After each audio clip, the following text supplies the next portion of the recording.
Merci, mesdames et messieurs, bonjour, salam alaikum. Tout ce que je vais vous raconter, c'est pas une histoire, il était une fois, mais sachez que tout ce que je dis est sujet à caution, à critique. Et les critiques sont les bienvenues, dans la mesure où vous ne lancez pas de tomates pourries. On peut discuter, on peut dialoguer. Je disais à Madame Feugel qui a bien voulu m'inviter avec Badr, que je m'étais pourtant juré de ne pas participer cette année, comme les années passées d'ailleurs, à la semaine interculturelle. Je suis invité chaque année par le ministère et par la direction régionale de Québec, le ministère de l'immigration et des communautés culturelles. J'ai refusé, j'ai écrit à peu près ceci: je trouve absolument incongru que l'on célèbre une fois par an la diversité et qu'en même temps on nous serve une charte dont certaines dispositions, pas toutes, ne font que diviser le tissu social. Cela dit, je ne condamne pas en soi cette semaine interculturelle, je dénonce simplement un de ces aspects. On fait venir des immigrants qui ont réussi, puis on les place devant la caméra, on dit voilà, c'est des exemples à suivre. Je veux bien, mais je voudrais que la semaine interculturelle aussi fasse le point, comme je vais tâcher de le faire, à ma manière, de manière tout à fait subjective. Je ne suis pas un chercheur universitaire, je ne suis qu'un citoyen animé par une foi et par la recherche de l'égalité et de la liberté. D'ailleurs, j'ai été, je pense, le premier musulman à siéger au conseil d'administration de la Ligue des droits et libertés, que j'ai dû quitter pour des raisons de santé, des raisons financières aussi, parce que tout se passe à Montréal. Bon, identité, culture publique commune et difficultés d'intégration, ça semble être énorme. D'ailleurs, je vais parler beaucoup, malheureusement, je suis bavard, et je vous demanderai, pour que je ne perde pas le fil de mes idées, de prendre note de tout ce qui vous préoccupe dans mon propos, les questionnements que ça peut susciter, les remarques, commentaires et critiques. Elles seront les bienvenus à la fin, s'il vous plaît. Je commencerai par un retour sur René Lévesque, et vous saurez pourquoi. La référence à René Lévesque, pour moi, se justifie parce que même ses adversaires politiques reconnaissaient en lui le démocrate, porteur de probité, qui a été d'ailleurs parmi les premiers à assainir les mœurs électorales au Québec en les soumettant à la loi. Deuxièmement, il demeure la conscience vivante du nationalisme québécois dans la diversité de ses courants, qui sont nombreux, comme vous le savez, et tous ces courants se réclament de lui encore. Et ce que l'on sait un peu moins, peut-être, parmi les nouveaux arrivants, c'est qu'il a toujours eu une conscience aiguë des responsabilités du Québec envers ses minorités, autochtones, francophones et allophones. Bon, s'il n'est pas très utile de rappeler la spécificité de la nation québécoise en Amérique du Nord, je me contenterai de rappeler la conception que s'en faisait déjà il y a très longtemps. Je remonte à 1968. S'en faisait ce grand Québécois qui incarne la période post-révolution tranquille, René Lévesque, qui a été l'apôtre d'un nationalisme d'affirmation de soi totalement décomplexé. Il faut lire l'histoire du Québec et les problèmes que cette population a subis pour comprendre le vocable décomplexé. Donc, un nationalisme d'affirmation de soi totalement décomplexé, fondé sur la langue et la culture de la majorité francophone, cela va sans dire. Évoquer la majorité, c'est aussi reconnaître l'existence de minorités sur le même territoire. Et vous vous rappellerez l'engagement sans équivoque de M. Lévesque dans la défense des droits de la minorité anglophone, qui lui a tenu tête. Mais comme c'est un démocrate, il a toujours défendu les droits acquis de la communauté anglophone sur le plan de l'éducation, de la santé et des services publics. Ce nationalisme d'affirmation de soi puisait à la fois dans l'histoire, la géographie et la culture, avec la volonté, je cite René Lévesque, volonté de maintenir et de développer une personnalité qui dure depuis 3 siècles et demi. Au cœur de cette personnalité se trouve le fait que nous parlons français. Fin de citation. C'était donc en 1968 dans son ouvrage Option Québec. Une fois au pouvoir, en 1967, je m'en rappelle, ça faisait 1 an que je vivais ici déjà, René Lévesque a eu le mérite, le grand mérite de jeter les jalons d'un modèle de gestion de la diversité qui prône l'intégration à la majorité linguistique et culturelle francophone. Véritable, je cite, foyer de convergence des autres traditions culturelles. Donc ce n'est pas récent tout ça, dans le discours des nationalistes. Ce modèle dit de convergence culturelle voulait contrecarrer au Québec l'approche multiculturaliste du reste du Canada et de l'État fédéral, dont on se méfie, vous savez, toujours au Québec, de crainte que la culture québécoise se trouve minorisée et réduite au rang d'une des nombreuses autres composantes ethnoculturelles de la mosaïque canadienne. Cela, effectivement, ne pouvait et ne pourra jamais être accepté par un de ces peuples fondateurs, dépositaire d'une culture distincte, unique en Amérique du Nord. Mais qu'est-il arrivé après cette première tentative du premier gouvernement du Parti québécois, une fois qu'a été mis sur la table ce concept devant servir à élaborer une vraie politique de convergence culturelle? Cette expression, convergence culturelle, pourtant porteuse de sens, a-t-elle survécu? Évolué? Est-elle disparue du champ politique, du discours académique? N'a-t-elle pas subi les contre-coups de la déclaration malheureuse de M. Jacques Parizeau sur les votes ethniques le soir d'un fameux échec référendaire sur la souveraineté du Québec? J'aurais su une parenthèse quand même pour saluer le courage de M. Parizeau et celui de M. Lucien Bouchard, 2 ex-premiers ministres du Québec, du Parti québécois, qui viennent de rappeler à l'ordre le Parti québécois au sujet de certaines dispositions de la Charte des valeurs. Bon, pour revenir à la convergence culturelle, il y a lieu de signaler sa disparition du paysage politique, académique et médiatique. On y a substitué la notion de modèle interculturel. Rien de particulier dans ce glissement, compte tenu de l'évolution sémantique, celle-là même qui a fait des premiers Canadiens français, qu'on appelait les Canadiens à la colonisation. Ces Canadiens sont devenus successivement des Canadiens français pour devenir des Québécois. Mon avis très particulier pour le critiquer est que ce glissement vers un modèle interculturel de gestion de la diversité n'a pas été accompagné par un approfondissement du concept, par son enrichissement et encore moins par sa mise à l'épreuve par des politiques publiques notables. Cette carence dans la définition des contours et du contenu du modèle interculturel et de sa promotion s'explique, si j'ose dire, par défaut. Je dirais même par la négative. Je m'explique. Souvenez-vous que l'État fédéral a opté officiellement pour le multiculturalisme, inscrit dans la loi, d'ailleurs il y a eu une loi sur le multiculturalisme. Et même dans la Constitution de 1982, vous vous rappellerez, ceux qui étaient là, c'était l'année du rapatriement de ce document britannique qui s'appelait l'Acte de l'Amérique du Nord britannique, avec insertion de la Charte canadienne des droits et libertés. Depuis, au Québec, on ne cesse de critiquer, de dénoncer, même parfois avec une violence verbale incroyable, dénoncer le multiculturalisme.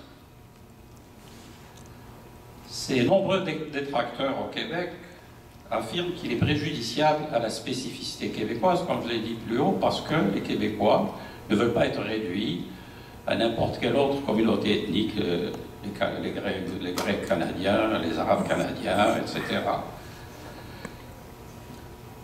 Et ils reprochent aussi, deuxième aspect, au multiculturalisme de fragmenter le tissu social en du mosaïque qui peut aider à la ghettoisation au détriment d'une nécessaire cohésion.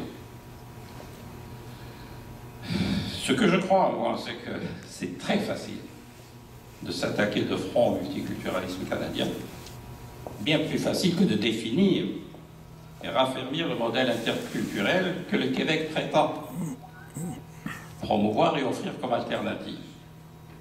garante d'un vivre ensemble, de plus en plus indispensable à la coexistence, à un navire commun et un réel vivre ensemble. Je vais m'attarder un peu sur les énoncés critiques du multiculturalisme pour les confronter au réel. Et là, je me rends compte que le réel nous enseigne que la paix sociale au Canada n'a pas été affectée par les politiques et programmes fédéraux du multiculturalisme. Il n'y a pas de tension interethnique notable. L'islamophobie est bien moindre dans le Canada anglais. Les signes religieux y sont beaucoup plus mieux acceptés. Le chômage des Maghrébins, des Noirs et des Latino-Américains y est plus faible, beaucoup plus faible qu'au Québec. Au Québec, il y a des tensions qui existent, comme vous le savez, qui remontent à la surface de manière récurrente, sous forme de crise médiatique, sociale et même politique, comme celle du hijab dans les années 90, qu'on a vécu ici vraiment sous l'influence de la mère patrie française. Celle des accommodements raisonnables et de la commission Bouchard-Taylor, on a entendu des choses abominables. Je m'en rappelle personnellement quand j'ai soumis mon mémoire à Québec. Celle des prétendus tribunaux d'arbitrage islamique en matière familiale, ou celle de la Charte des valeurs québécoises qui vient d'enflammer l'opinion publique sous le regard tout à fait médusé du reste du Canada. Le Canada anglais ne comprend pas. À tort et à raison. Si vous voulez, je reviendrai rapidement sur ces éléments, si vous voulez bien, durant le débat, parce que ce serait trop long à développer, que ce soit sur le tribunal d'arbitrage ou sur la commission Bouchard-Taylor. C'est important de me le rappeler parce que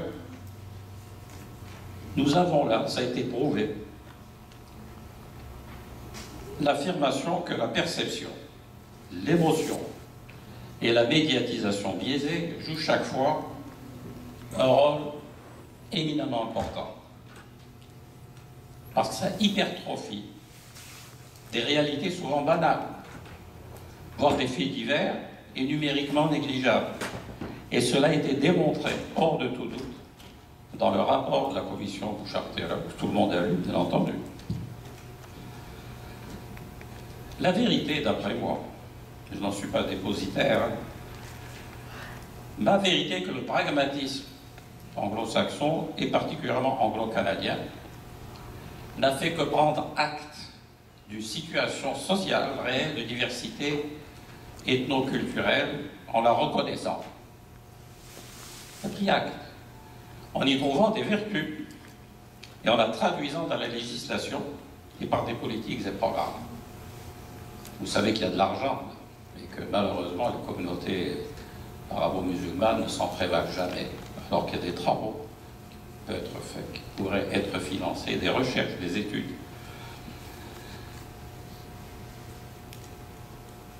Mais une fois que l'État canadien a pris acte de cette diversité, il s'en est pas tenu là. Et les dénonciateurs du multiculturalisme canadien n'en parlent jamais, et je trouve ça fort malhonnête. C'est que cette reconnaissance de la diversité n'est pas une fin en soi. Il faut lire la loi, il faut lire la charte. Il faut lire ce qu'il y a dans la Constitution au sujet du multiculturalisme. Cette diversité reconnue n'est pas une fin en soi parce que, et ça c'est bien important de se le mettre dans la tête, parce qu'elle doit nécessairement, cette diversité, converger vers un ensemble rassembleur, qu'on peut appeler le peuple canadien, la nation canadienne ou le Canada, qui a toujours affirmé fièrement qu'il a toujours été une terre d'immigration. Il m'arrive d'ailleurs de dire que dénigrer le multiculturalisme canadien est devenu un sport national au Québec. Et malheureusement, ceux qui s'y adonnent ont mal à définir, ont du mal à définir même la nature et l'ampleur du multiculturalisme et ses effets. Puis encore, ils sont souvent incapables d'articuler la moindre architecture du modèle prétendument québécois d'interculturalité. J'irai plus loin, je vais être provocant. Je prétends que le multiculturalisme, si décrié au Québec, n'est pas du tout étranger à la charte québécoise des droits et libertés. Et ça, c'est le vieux juriste qui a tout oublié qui vous le dit. Je vous cite l'article 43 de la charte des droits et libertés du Québec. Les personnes appartenant à des minorités ethniques ont le droit de maintenir et de faire progresser leur propre vie culturelle avec les autres membres de leur groupe. Fin de citation. Vous savez que la charte a valeur constitutionnelle, c'est-à-dire qu'elle s'impose même aux lois. Elle a une force supérieure aux lois. Dirais-je, c'est qu'une loi ne peut pas déroger à ça. Si ce n'est pas du multiculturalisme, moi je vais me jeter par la fenêtre.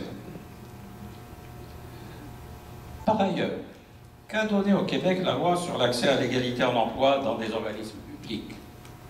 C'est son libellé. Pas grand-chose, je suis bien placé pour en parler, je travaille dans la fonction publique québécoise. Or, si l'État québécois a failli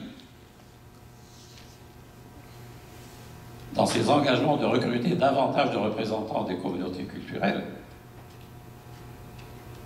quelle légitimité a-t-il pour convaincre le secteur parapublic et surtout le secteur privé de faire son devoir afin de faire reculer ce chômage ignoble qui, encore une fois, affecte d'abord les Maghrébins, ensuite les Noirs et après les Latinos. Pourtant, toute la partie 3 de la charte, je m'excuse, c'est mon défaut d'avoir appris le droit, mais il faut revenir au texte. La partie 3 de la charte québécoise des droits et libertés est consacrée au programme d'accès à l'égalité. Elle vise les discriminations fondées sur la race, la couleur, le sexe, l'origine ethnique, le handicap. Il faut reconnaître que les programmes d'accès à l'égalité ont relativement bien réussi pour les femmes, qui ne sont pas une minorité, mais qui étaient traitées comme telles, pour les handicapés, mais pour les autres motifs de discrimination, on attend toujours.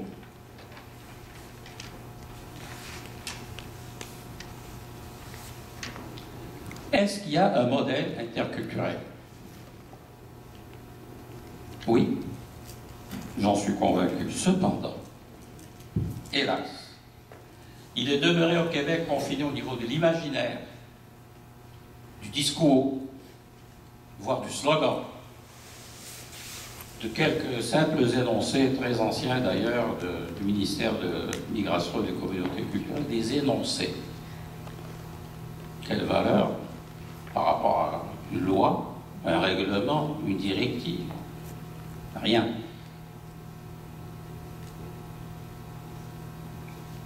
Et ce modèle existe aussi dans des travaux universitaires, et le plus récent, c'est le travail de M.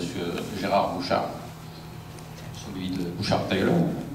Il vient de décrire un important volume qui est une contribution, au moins sur le plan conceptuel, sur le plan des idées de ce modèle interculturel, parce que j'en avais parlé à plusieurs reprises, je le connais, et on s'est toujours chamaillé là-dessus. J'ai dit je regrette, mais on est resté tout le temps au niveau de l'imaginaire, de la théorie, et je pense qu'il a fait œuvre utile en écrivant ce livre sur le modèle, sur l'interculturalité.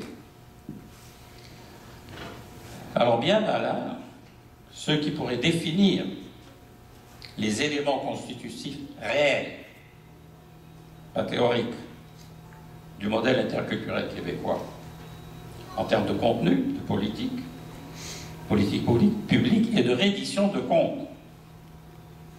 On en est là. Je suis de ceux qui déplorent toutes ces décennies gaspillées depuis que René Lévesque a semé une graine qu'on a omis, inconsciemment ou à dessein, de faire féconder. Comment en est-on arrivé là? C'est ma lecture de l'histoire. il me semble que l'incertitude identitaire, ou le déficit identitaire réel ou supposé, du minoritaire, du Québécois qui se sent minoritaire, alimenté par la vieille peur de disparaître. Cette incertitude joue un rôle primordial chez les Québécois de souche. Et ça s'explique sur le plan historique. Je ne porte pas un jugement de valeur. Cependant, si on donne un sens à cette frilosité identitaire, cela ne veut pas dire qu'on doit l'accepter telle qu'elle. Parce que la lecture historique que je fais m'enseigne, à mon petit niveau, que la nation canadienne-française, qui est devenue québécoise, a survécu avec sa langue, sa culture, ses traditions, ses institutions pendant des siècles, alors qu'elle était dominée de l'extérieur par le Canada anglais, qui avait de relents de colonisateurs, et de l'intérieur par la minorité anglo-québécoise. Moi, je me rappelle que j'ai commencé à travailler à Québec en 1984, et notre vieille secrétaire me disait, vous savez, monsieur Rafa, ça fait pas longtemps, je travaillais à Québec, je commençais jeune comme secrétaire, et mon boss dirigeait une petite entreprise, c'est un anglophone, il nous était interdit de parler français entre les employés, sauf pour répondre à des clients francophones. On disait à l'époque, ceux qui ont mon âge s'en rappellent, speak white. Parler blanc, ça allait parler anglais. On vient de loin. Or, le paradoxe réside dans le fait que cette frilosité identitaire reste vivace. Et même elle est plus vivace aujourd'hui, en dépit de cette émancipation incroyable qu'a été la Révolution tranquille à partir des années 60.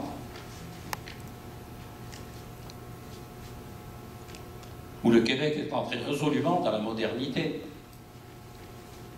avec l'apparition d'une toute nouvelle élite culturelle, universitaire, scientifique, littéraire.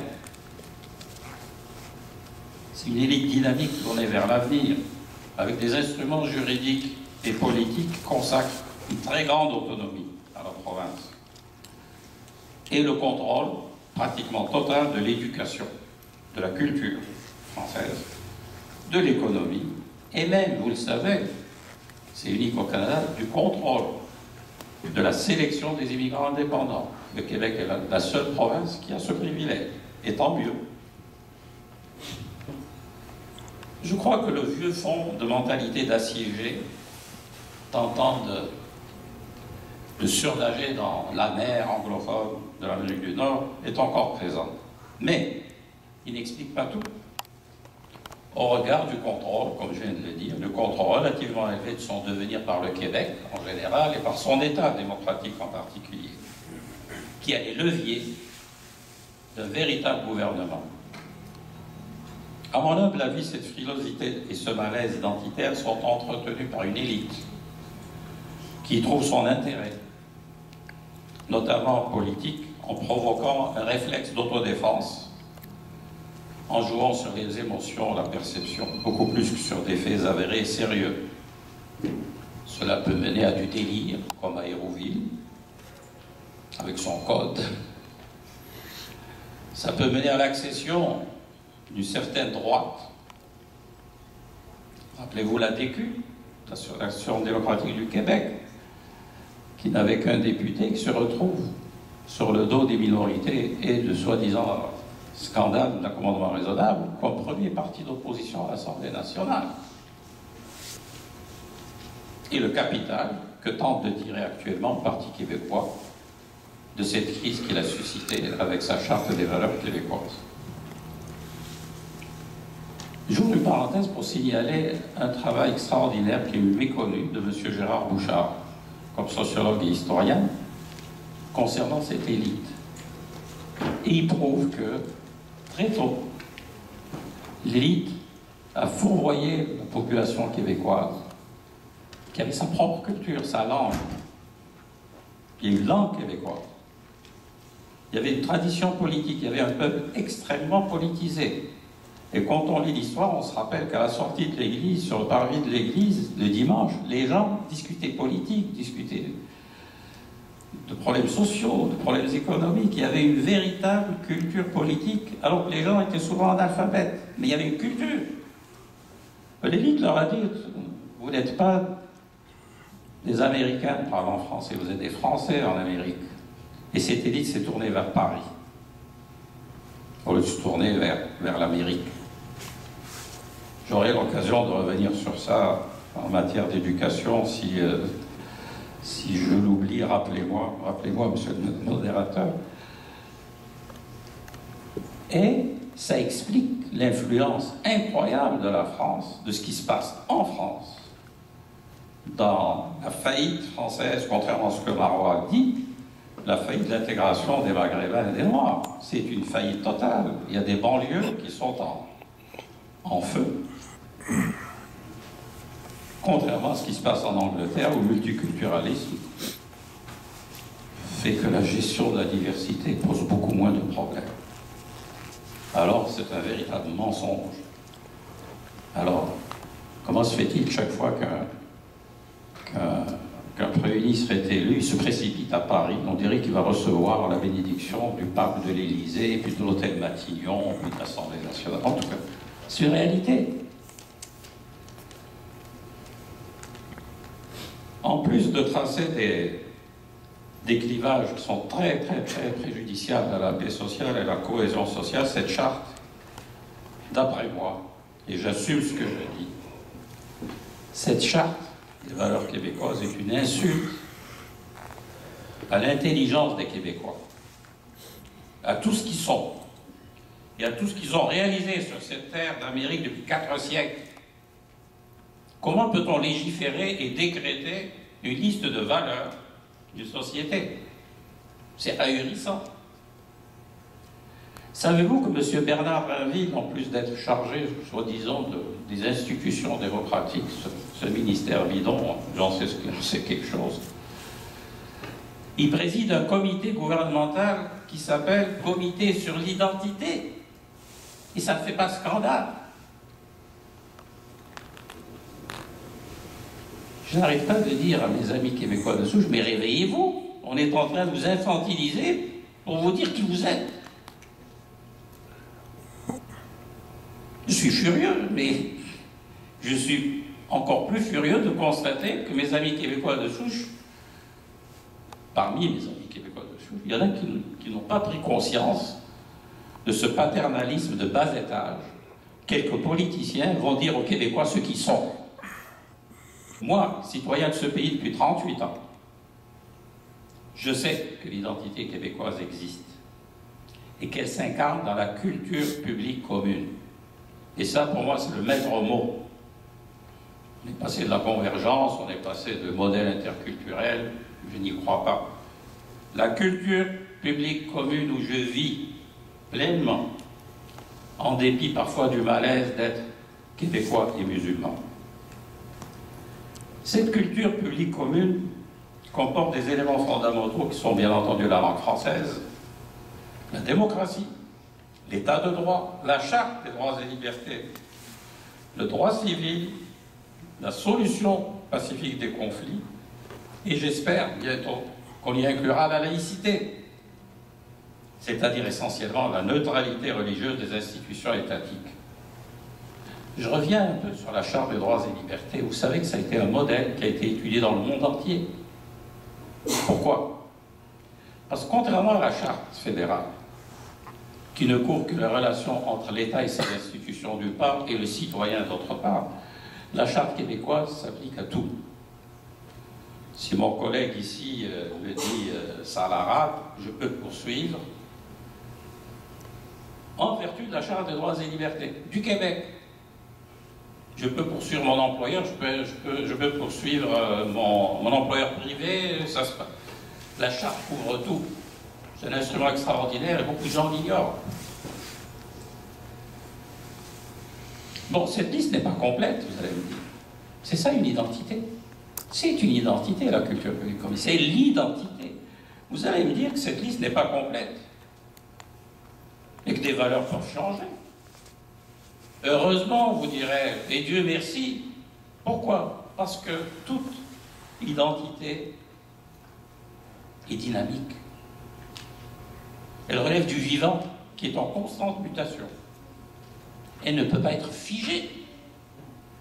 Et surtout pas par un texte de loi. Ce que je suis aujourd'hui, je ne serai pas peut-être dans un an. C'est normal. Il n'y a pas plus naturel que ça. Et donc là, encore une fois, cette élite tournée vers la France, de manière parfois servile, est à dénoncer. Et là, parlons un instant de la laïcité à la française. Vous savez que la laïcité, c'est un concept et un terme, un vocable qui n'existe que dans la langue française. Je mets au défi qui que ce soit de me prouver qu'il y a un équivalent de ce vocable en anglais, en allemand, en chinois, en arabe. C'est typique d'une lutte entre un État et l'Église catholique de France. C'est dans un contexte français particulier et qui n'existe nulle part ailleurs. Elle est spécifique à la France seule, la laïcité. Où elle a été décrétée d'autorité, vous savez, y compris par la violence. 1905, il faut lire la violence qu'ont subie les religieuses et les religieux, la violence physique. Rappelons aussi, M. Bobéro, qui est le grand spécialiste de la laïcité française, l'a écrit plusieurs fois, cette laïcité a des limites incroyables. Parfois c'est une farce, sous soi-disant des valeurs dites républicaines, constitutionnelles, légales, administratives et même policières. Vous savez, les policiers on charge aussi de gérer la diversité concernant les habits religieux, etc. Savez-vous que la loi de 1905 n'a pas été appliquée dans les colonies françaises, dont mon Algérie d'origine n'a pas été appliquée, ce qui fait que l'État français a continué à contrôler l'islam, et il continue à le contrôler en France aussi. Il y a 2 départements en France qui ne sont pas soumis à la loi de 1905, la Moselle et l'Alsace. Il y a des aumôniers partout, dans les prisons, dans les armées. Les fêtes religieuses sont là. L'État est propriétaire de tous les lieux de culte chrétiens. Et les musulmans ont du mal à se faire autoriser la construction d'une mosquée à Marseille. Ça a pris 50 ans. Et ce n'est pas encore réalisé. Et on ose dire que l'État est neutre. Autre chose sur la laïcité, on vous raconte une histoire incroyable. J'ai eu même,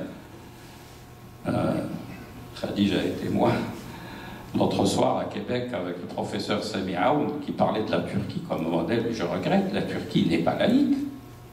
La laïcité signifie la séparation du religieux et du politique. Or, en Turquie, le religieux est totalement contrôlé par l'État. Il n'y a aucun khutba, aucun discours du vendredi qui n'est lu dans le moindre village de la Turquie qui ne vienne pas d'Ankara. J'ai lu qu'il y avait au moins 19 000 fonctionnaires qui contrôlaient l'islam et les autres religions en Turquie. Ce qui reste de reliquat, j'ose dire, du patriarcat orthodoxe de Constantinople, qui a perdu de sa gloire et de son influence. Ce qui reste, ça fait pitié. Il y a des vieux monastères, tout ça, pour avoir l'autorisation de rafistoler une mosquée ou une église ancienne, ça prend des années. Tout est contrôlé par l'État. Quand on me dit que l'État est neutre en Turquie, pas du tout. Il contrôle totalement. Alors qu'en France, l'État a lutté contre le religieux. En Turquie, l'État s'est emparé du religieux. Totalement. Et quand on dit Atatürk, vous savez, est allé jusqu'à interdire le pèlerinage. Donc c'est une obligation, pas absolue, c'est une obligation. Ça, c'est au passage. Bon, j'ai l'air de faire le procès de la société d'accueil.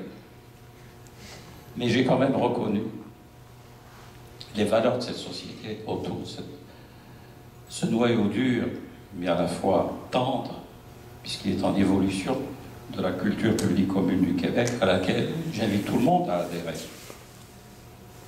Parce que cette société est la nôtre. Elle est devenue la mienne. Elle est déjà celle de mes enfants qui y sont nés, qui n'ont pas d'autres référents spatiaux.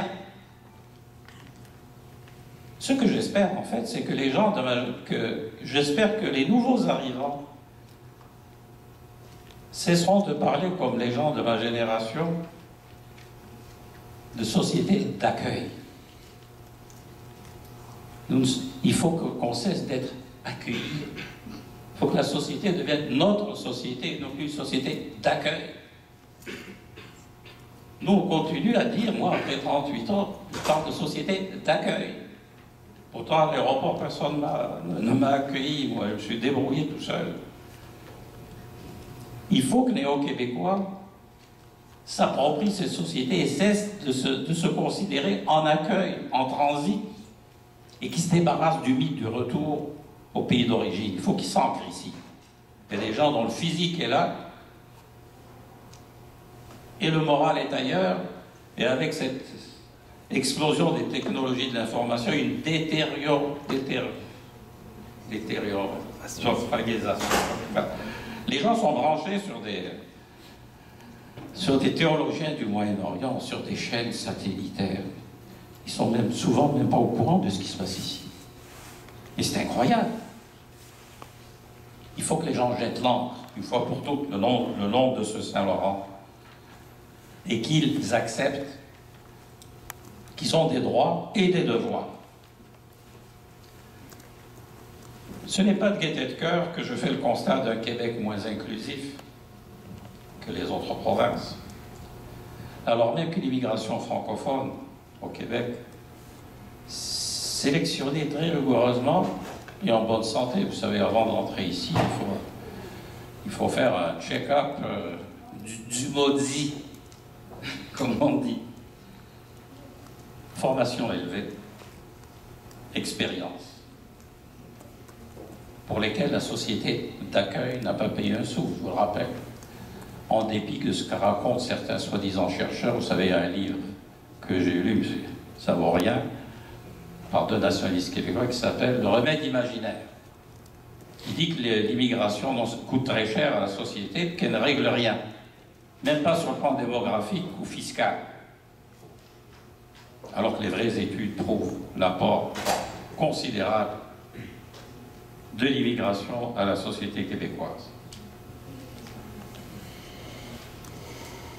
Je crois en un contrat social informel qui existe déjà entre le nouvel arrivant qui est bien formé, qui a une tête formée et parfois qui a étudié ici à ses frais ou aux frais de son pays. La société le cueille en contrepartie de ça, de cet apport humain, cet apport universitaire, cet apport psychologique, cet apport social, cet apport culturel. Il doit s'attendre à une contrepartie. C'est l'intégration par le travail. Et c'est là où le bas blesse au Québec. Ce n'est pas normal que 30% des Maghrébins soient au chômage. Et que 60% qui restent, 70% qui restent, parmi eux, il y a plein d'emplois déqualifiés. La concentration dans les agences de sécurité, dans le taxi, les gardiens de nuit, etc. C'est un gâchis pour la société d'accueil, pour ces personnes-là. Et ça se traduit, il faudrait faire des études là-dessus, chez les enfants. Quand un enfant voit son père qui était, disons, juge ou médecin en Algérie, puis il vient ici, puis il voit déprimé, il intègre cette attitude inconsciemment. Il y a une lecture de ça, et il intègre peut-être un complexe d'infériorité. Je ne vous parle pas des malheurs qui en résultent sur le plan de la famille, la violence familiale. Parce que souvent la femme, il faut lui rendre hommage, la femme maghrébine, elle a du ressort. Vous allez voir une prof de médecine qui était au Maroc ou en Tunisie, qui ici refuse la misère, va faire du ménage, elle dit « ce soir on va bien manger ». Son mari, qui était prof universitaire, il est là déprimé, il voit un peu d'argent rentrer, c'est sa femme. Ça blesse son ego de Méditerranéen arabo-berbère, bien entendu. Il se met à battre les enfants. C'est un drame. Malheureusement, on ne l'étudie pas. Alors, oui, je vais essayer de conclure. La société d'accueil a une grande responsabilité, a plus d'obligations que le nouvel arrivant, parce qu'elle dispose à travers l'État de moyens considérables. Et cet État n'en fait pas assez. Je ne peux pas comprendre que l'intégration des immigrants dépend du ministère de l'immigration et des communautés culturelles. Je ne comprends pas, ce petit ministère ne peut rien faire pour eux. L'intégration devrait dépendre des ministères à vocation économique et sociale, et ce n'est pas le cas. L'État a failli, notamment en omettant de former tous ceux qui sont dans le public à la gestion de la diversité. Je peux en parler, j'ai malheureusement été cité pour des cas de violence d'enfants, des enfants victimes de violences dans des familles maghrébines devant le tribunal de la jeunesse à Québec. Et j'ai déploré devant le juge le fait que les agents de police, les agents de la DPJ, les magistrats, les services sociaux ne sont pas formés à la diversité culturelle. Contrairement aux autres provinces, on refuse. Les jurys de sélection de la fonction publique ne sont pas formés. Il y a des Maghrébins qui perdent des postes intéressants, non pas parce qu'ils sont incompétents, mais parce que, par exemple, on leur dit « mais parlez-moi de vous ». Bon, au Maghreb, c'est tabou. Malheureusement. À tort ou à raison, on dit « c'est une absurdité, mais c'est la réalité ». Des gens disent « pourquoi voulez-vous parler de moi? Vous avez mon dossier. C'est ma vie privée. » Ah bon. Ce gars-là ne fit pas avec la gang. Dehors. Mais lui a aussi une obligation de décoder, d'apprendre les codes ici, d'apprendre à se vendre, comme on dit, d'apprendre à parler de lui, de prendre la parole. Il a besoin de s'approprier l'histoire de ce pays pour comprendre la différence entre le Québec et le reste du Canada. Alors j'en appelle vraiment aux nouveaux arrivants pour leur rappeler que si la tâche majeure incombe à l'État et à la société d'accueil, la leur ne peut pas être passée sous silence. Le repli identitaire, c'est très facile. L'appel des sirènes, le chant des sirènes du ghetto, c'est très facile.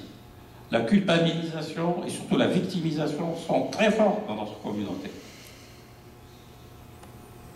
Et il faut se renseigner sur l'histoire de la culture et sur cette fragilité identitaire des Québécois qu'on peut déplorer, mais qui est un fait, c'est un fait têtu. Il faut qu'on apprenne les codes sociaux, les non-dits, s'imprégner de cette culture pour éviter plein d'erreurs qui nous sont préjudiciables. Il faut savourer la liberté avec mesure. Je m'explique. On arrive dans un pays de droit. Que de cas j'ai vu, moi, des gens qui me demandent conseil, ils disent ben, je veux demander un accommodement raisonnable pour faire ma prière dans tel milieu de travail. Je dis le droit te donne cette possibilité. Mais si la conséquence de l'exercice de ton droit individuel porte préjudice à tous les musulmans qui pourraient postuler pour ça, renonce. Nous ne vivons pas dans l'absolu. L'exercice du droit ne se fait pas comme ça, il se fait dans un environnement. Si l'environnement est seul, je renonce à mon droit. D'autant plus que l'islam est accommodant. Il n'oblige personne à faire sa prière sur le moment. C'est la religion de l'accommodement par excellence. Il ne faut plus considérer l'autre, ce Québécois qui parfois nous irrite, par ses sautes d'humeur, par parfois des propos racistes. Il ne faut pas répliquer de la même manière. Je suis désolé, ce vidéo qui circule d'une querelle dans un bus, j'ai été plus affligé par la réponse de la jeune fille à cet imbécile qui disait « sale race », vous imaginez? Elle a répété que 2 fois « sale race ». C'est elle de quoi elle parle. C'est du racisme à rebours. Et le racisme, c'est haram. Le racisme, c'est odieux, c'est la pire des choses au sein de l'humanité. Dans ce Québécois qui nous irrite parfois, il faut regarder son alter ego. Dieu nous enseigne que c'est un être humain. Et l'être humain, il est porteur d'une dignité avec le souffle d'Adam. Ça, c'est le croyant qui parle. Alors, si on voit l'autre à travers ça, à travers cette image, l'autre va nous voir aussi. Comme notre alter ego, ça va être le renvoi d'une image, un miroir d'humanité. Parce que, et ça c'est mon dernier message, il faut qu'on se le dise à nous, qu'on le dise autour de nous, qu'on le dise tous les jours, toutes les nuits. Ce qui nous unit actuellement dans le monde, et ici au Québec, quelles que soient nos différences, nos origines, nos cultures, notre âge, ce qui nous unit est éminemment plus important, plus porteur que ce qui m'unit, ce qui nous unit individuellement avec nos ancêtres. Ça nous a échappé, hein? Et pourtant, ça crève les yeux. Nous avons les mêmes enjeux. L'environnement, la terre, notre mère, la terre, on l'a malmenée. Comment on va s'en sortir? L'éducation des enfants. La paix ici, la paix dans le monde, les injustices. Alors cessons de nous quereller sur des futilités, mais sachons faire face, parce que, comme a dit Martin Luther King, sachons vivre comme des frères, sinon nous allons mourir comme des idiots. Alors là, au lieu de choc des civilisations, il y a un choc des ignorances qui peut durer. Assalamu alaikum.